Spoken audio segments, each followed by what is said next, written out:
there is something in the script that you connect with. And in Cake, it's more than a connection. There's something beyond that. There's something beyond it. It was bigger than, bigger than anything I could even imagine taking on. And just trying to imagine walking in the shoes of a woman who has endured such an extraordinary loss and experienced such extreme trauma, and how do you even bring yourself to keep moving forward in life? There's so many reviews. We were in Toronto, of course, to cover the premiere. There are so many reviews. What makes you happy about this film?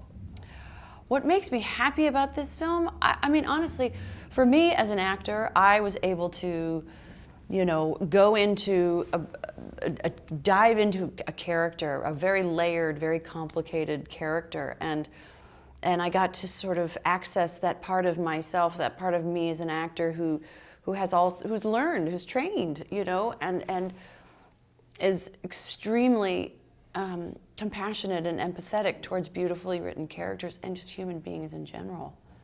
There is an issue that, which is, the medication, the painkiller. There is a problem, I believe, and especially for us, we're foreigners, and we take a look at it, and it seems to me it's an issue. Yeah. What do you think?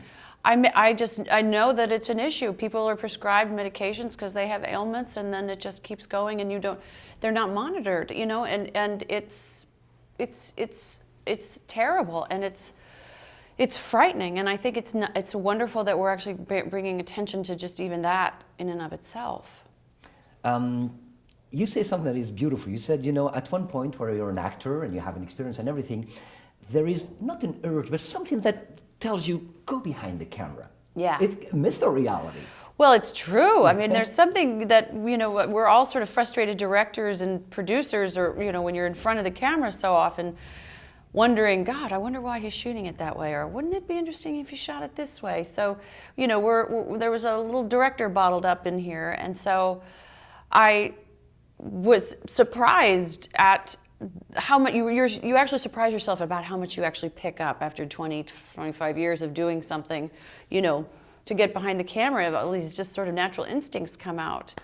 Whether it's, designing the set, crewing up the movie, hiring your actors, how to speak to your actors. Different actors are, communicate differently than others.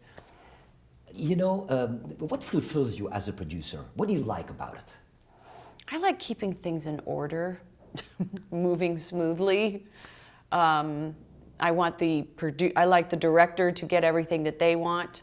I'm not just about a time clock, and I think that it's possible to know how to, cut corners in order to get everything that is that you need. From this film, it's funny because it's a French word. There's a word that comes out, auteur. Auteur. Ooh, like an auteur. Like an auteur, like a film d'auteur.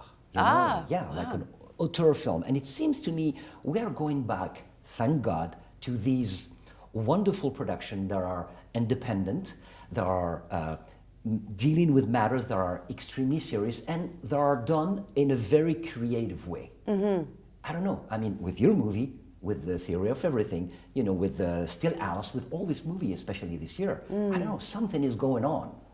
Something is going on. They're really exploring the human condition, getting into the layers of people and their pain and their struggles or their accomplishments and their... I can't wait to see The Theory of Everything and Still Alice. I mean, I hear these are extraordinary films. I want to go on a little lighter note because Horrible Bosses 2 is coming out as well, at the same time.